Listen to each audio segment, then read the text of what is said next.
Little Star Swanders channel ni subscribe, like, share Mario comment Chayandi Moreno videos kosam thanks for your support. Bujji little స్టార్స్కి welcome. Naari Naari Nadumurari నవల doctor SVS Kishore Kumar గారు రచించారు. ఈ నవల episode 1లోకి వెళ్దాం.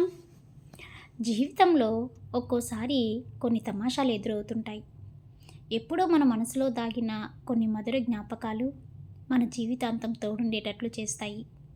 మనం ఎంత గిరిగీసుకొని ఉన్నా పద్ధతుల పరిమితుల్లో పరిధుల అతిక్రమించకుండా మనల్ని మనం కాపాడుకుంటున్నా, మనం నమ్ముకున్న విలువల్ని నిరంతరం జాగరూకతో పాటిస్తున్నా, కొన్నిసార్లు విధి తన పని తాను చేస్తూ మనం మనసులో అనుకునేవి, మనం కావాలని కోరుకునేవి, ఏ విలువలని అతిక్రమించకుండా, ఇలాంటి మానవ తప్పిదాలు జరగకుండా, తెలిసి మనం తప్పులు చేయకుండా అద్భుతంగా మనకు అనుకూలంగా మన మనసులలో అనుకున్నవి అనుకున్నట్లు చేసి విపరీతంగా ఆశ్చర్యాన్ని గురి చేస్తాయి. విధి అప్పుడప్పుడు మన జీవితాలతో సరదాగా ఆడుకుంటూ కొన్ని చిలిపి పనులు చేస్తూ తన ముచ్చట తీర్చుకుంటుంది. అలాంటి విధి చేసిన ఓ వింత తమాషాకు ఈ కథ ఓ నిజరూప తార్కకం, ఓ నిస్సందేహ నిదర్శనం, ఓ అల్లరి భాగోతం. ఇక కథలోకి వెళ్దామా? ఓకే. అదో ప్రాంతీయ చిన్న సైజు జాతీయ బ్యాంకు. బదిలీ మీద ఆ రోజే ఆ జాతీయ బ్యాంకులో హైదరాబాద్ బ్రాంచ్కి హెడ్గా జాయిన్ అయ్యాడు కృష్ణకుమార్. తాను కోరుకున్నట్లు హైదరాబాద్కి ట్రాన్స్ఫర్ అయ్యింది. తన ఫ్యామిలీని వదిలి ముంబైకి ప్రమోషన్ మీద వెళ్ళే 3 ఏళ్ళయింది. కొడుకు చదువు కోసం ఫ్యామిలీని హైదరాబాద్లోనే ఉంచి నెల నెల వస్తూ పోతూ ఉండేవాడు. ఇక హ్యాపీ, అమ్మయ్య హైదరాబాద్ చేరుకున్నాను అనుకున్నాడు. రోజు ఇంటి భోజనం, కుటుంబంతో ఆనందం గడపచ్చు అని ఆనందపడ్డాడు. బ్రాంచ్లో అడుగు పెట్టగానే అందరూ సాధారణంగా రిసీవ్ చేసుకున్నారు. బ్రాంచ్లో తనకి తెలిసిన వాళ్ళెవ్వరూ కనపడలేదు. ఏజిఎం బ్రాంచ్ కాబట్టి 30 మంది స్టాఫ్ ఉన్నారు.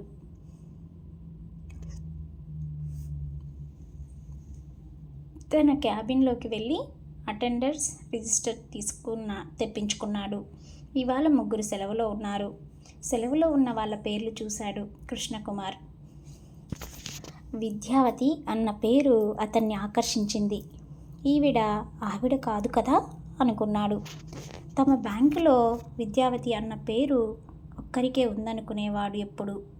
పేరుకు తగ్గట్టే ఆమెలో ఏదో వింత ఆకర్షణ, హృదయాన్ని గిలిగింతలు పెట్టే శక్తి ఉంది. 10 ఏళ్ల క్రితం కృష్ణకుమార్ హైదరాబాద్లో హిమత్ నగర్ బ్రాంచ్ ఇన్స్పెక్షన్కి వెళ్ళినప్పుడు అక్కడ విద్యావతిని మొదటిసారి చూశాడు. అప్పుడు తాను ఇన్స్పెక్టర్ ఆఫ్ బ్రాంచెస్గా వర్క్ చేసేవాడు. ఆ బ్రాంచ్కి 10 రోజులు ఇన్స్పెక్షన్కి వచ్చాడు. విద్యావతిని ఫైల్స్, అకౌంట్స్ చూపించేందుకు తనకు అటాచ్ చేశారు బ్రాంచ్ మేనేజర్. అప్పుడు ఆమె వయసు 40 ఉండేదనుకుంటా. సౌందర్యాన్నంతా ఒక మూసలో పోస్తే అది విద్యావతిలా ఉంటుందనిపిస్తుంది. తల వెంట్రుకలు, ముంగురులు ముందుకు జారినప్పుడు మబ్బుల చాటున చంద్రునిలా ఉంటుంది. జుట్టు వెనుక వైపుకు జారినప్పుడు సూర్యుడిలా వెలిగిపోతుంది. రోజు విద్యావతిని చూస్తే ఏదో ఒక పరిమళం తన మనసు చుట్టూ తిరుగుతుండేది. మంచి పొడవు, పల్చటి శరీరం, అందమైన ముఖం, పచ్చని మేని ఛాయ, అన్నిటికంటే మించి ఆమె చుట్టూ ఎంతో అందంగా ఉండేది. రోజు ఆ జడకు మల్లెలు తురిమేది. ఆ మల్లెల గుబాలింపు కలల లోకంలో విహరింపచేసేది. విద్యావతి మాట తీరు ఎంతో చక్కగా ఉండేది. నవ్వితే ముత్యాలు రాలేటట్లు ఎంతో హుందాగా ముచ్చటగా ఉండేది. కామర్స్లో యూనివర్సిటీ ఫస్ట్ ర్యాంకర్ అయిన ఒద్దికగా తన తెలివినంతా బ్యాంక్ వర్క్స్ చేయడంలో ప్రతిబింబించేది. ఎంతో రెస్పెక్ట్ఫుల్గా ఉండేది. ఆమె ఆకర్షణలో అసలు రహస్యం పొడవు జుట్టును చక్కటి జడ వేసుకొని ఆ జడలో కూడా పైన 2 వైపుల నుంచి కొన్ని వెంట్రుకలు తీసి ఒక స్మాల్ టైల్ వేసి ఆ స్మాల్ టైల్ని పెద్ద జడలో కలిపేది అందంగా. రోజు ఆ స్మాల్ టైల్పై గుప్పెడు మల్లెలు గుబిలిస్తూ ఉండేవి సమ్మోహితం చేస్తూ. ఆ పొడవాటి వాలు జడ పిరుదులపై అటు ఇటు ఊగుతుంటే అది చూసి కృష్ణకుమార్ గుండె గోడ గడియారంలో పెడ్యూల్యంలాగా ఊగేది. అలా ఆ బ్రాంచ్ ఇన్స్పెక్షన్ 10 రోజులు విద్యావతిని చూస్తూ రాత్రులు నిద్ర పట్టక సతమతమవుతూ ఉండేవాడు. పక్కనే భార్య ఉన్న కళ్ళెదుట కలలో కూడా విద్యావతి, ఆమె స్మాల్ టైల్, గుప్పెడు మల్లెలు కనిపిస్తుండేవి.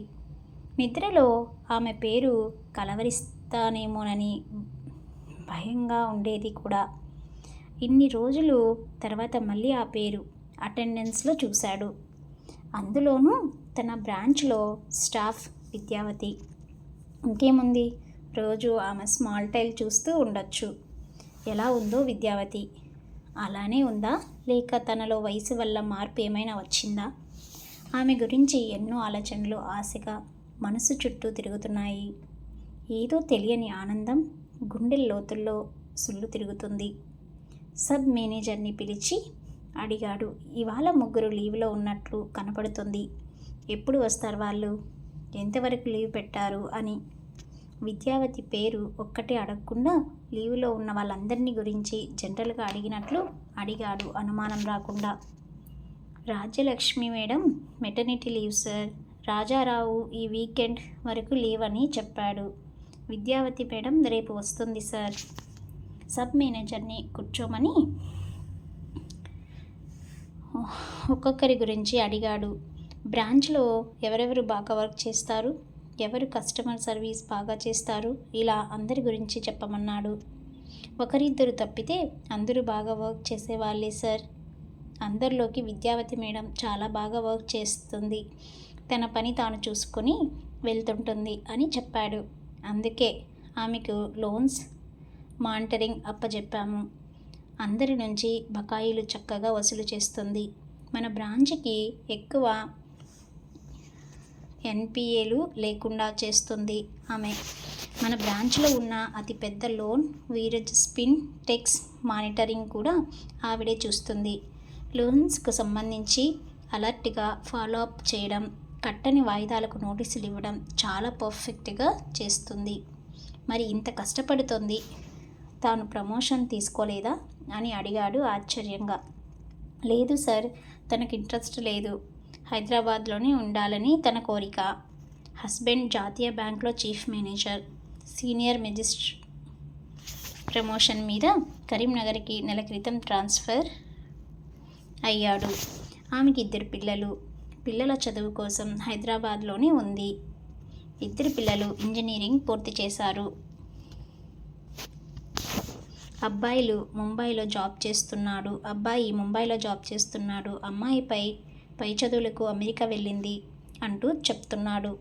ఇంతలో ఎవరో పిలిస్తే క్యాబిన్ నుంచి వెళ్ళాడు సబ్ మేనేజర్. అతని మాటలు విన్నంతనే విద్యావతిని వెంటనే చూడాలనిపించింది. అబ్బా, రేపటి వరకు ఆగాలి అని ఫీల్ అయ్యాడు కృష్ణకుమార్.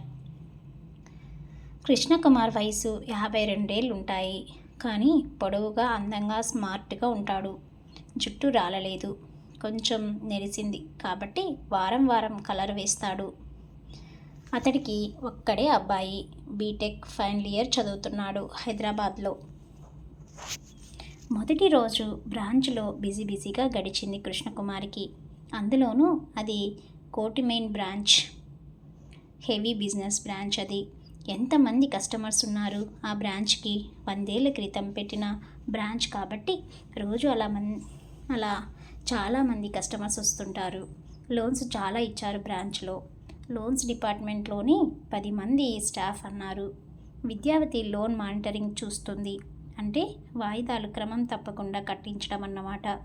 ఈ మధ్యకాలంలో రుణాలు బకాయిలుగా బాగా ఎక్కువయ్యాయి.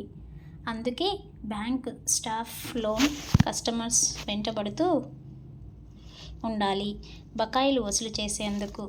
అప్పుడే వాళ్ళు తప్పించుకోకుండా కడుతుంటారు. చిన్న లోన్ కస్టమర్స్ చాలా బుద్ధిగా కడుతుంటారు.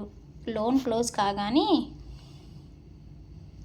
మళ్ళీ బ్యాంక్ వారు లోన్ రెన్యువల్ చేస్తారు కాబట్టి వారితో ఎప్పుడు ఎటువంటి ఇబ్బంది ఉండదు. ఇబ్బందల్లా పెద్ద లోన్ కస్టమర్స్తోనే.